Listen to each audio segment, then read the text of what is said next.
মূল মঞ্চের সামনে আসুন। এখানে ওখানে ঘোরাঘুরি না করে আমাদের স্কুলের ভিতরে যারা লোক আছে তার থেকে বাইরে প্রচুর পরিমাণে লোক দাঁড়িয়ে আছেন। আপনাদেরকে অনুরোধ করছি আপনারা ভিতরে আসুন।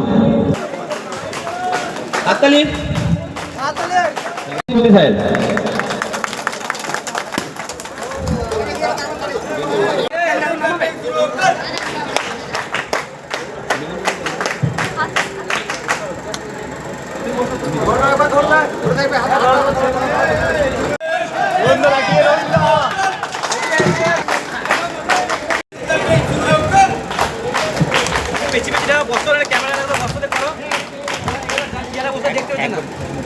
ঢুকুন ওই সাইড দিয়ে।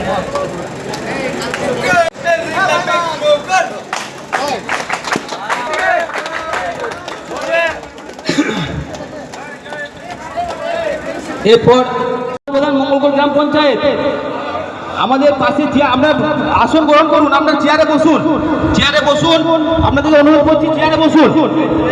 আমরা প্রোগ্রাম আছে কিছু কিছু, আমরা ব্লাড ডোনেশন ক্যাম্পটা সূচনা হয়ে গেল, ওটা কাজ চলছে, আরও কিছু প্রোগ্রাম আছে।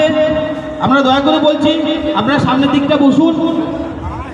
আমাদের উদ্বোধনী সঙ্গীত আছে। আসতে পেরে আপনাদেরকে একসঙ্গে পেয়ে আমি খুব আনন্দিত।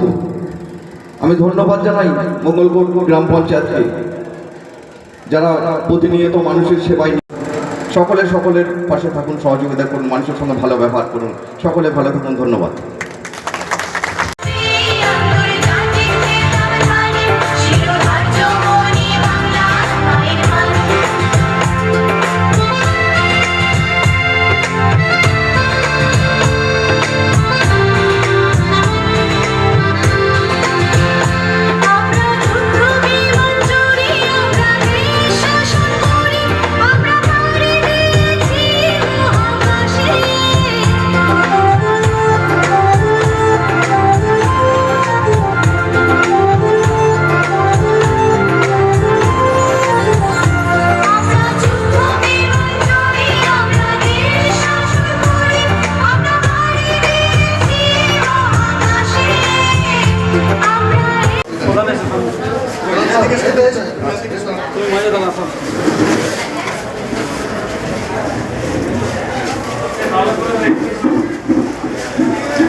এটা মঙ্গলকোট একেএম হাই স্কুল। এখানে মঙ্গলকোট গ্রাম পঞ্চায়েতের উদ্যোগে একটি রক্তদান শিবিরের আয়োজন করেছে। সেই রক্তদান শিবিরে এসছি, আর তার সঙ্গে একটা ঠান্ডা পানীয় জলের মেশিন এই স্কুলে জেলা পরিষদ থেকে প্রদান করা হয়েছে। মাননীয় মুখ্যমন্ত্রীর যে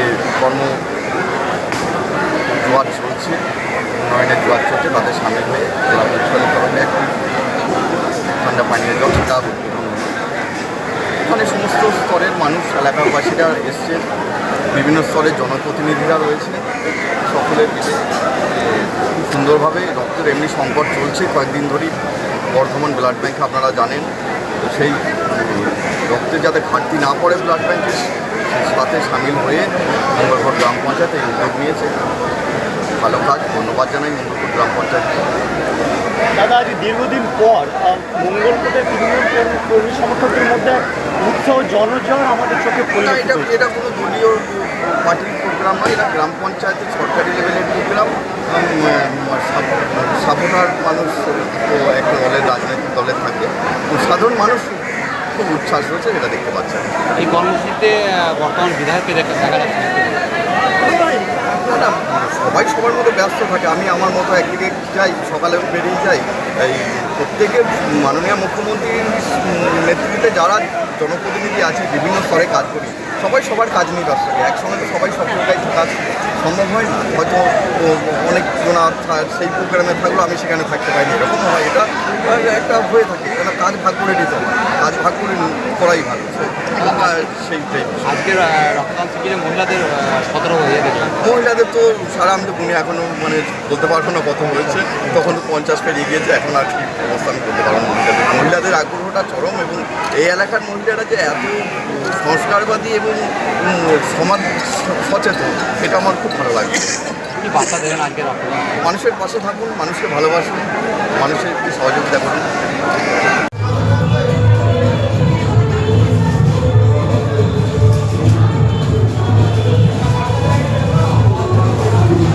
আমাদের একেএম হাই স্কুলে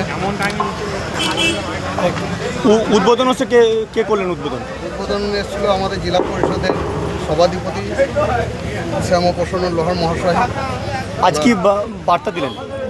আমাদের বার্তা তো শান্তির বার্তা।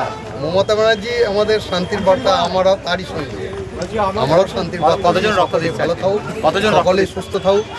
রক্ত এখন কতজন দিতে পারবে এখন তো বলা যাবে না, লাইন শেষ হচ্ছে না এখন। আজকে এই যে রক্তদান শিবিরে সাধারণ মানুষের উপচে পড়া ভিড় আমাদের চোখে পড়ছে, সকল মানুষ ভালোবাসে, ভালোবাসার একটা টানে এসছে সব। ভালোবাসার টান আছে একটা, সেই টানে সকলেই একত্রিত হয়েছি। আমরা এক জায়গায় সকলেই এসেছি।